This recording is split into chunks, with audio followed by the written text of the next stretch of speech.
If you want to reset Safari on your iPhone in 2025, here's a simple guide to help you out. First, open the Settings app on your phone and scroll all the way down and tap on Apps. After that, scroll again and then tap on Safari.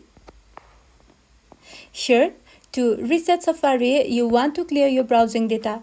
So, search for Clear History and Website Data and tap on it. Then, a confirmation pop-up will appear. Tap on Clear History to confirm. This will remove your browsing history, cookies, and other browsing data, effectively resetting Safari to a clean state. And if you want to reset Safari setting more thoroughly, you can also scroll all the way down and tap on Advanced. Then, go into Website Data, and here tap on Remove All Website Data.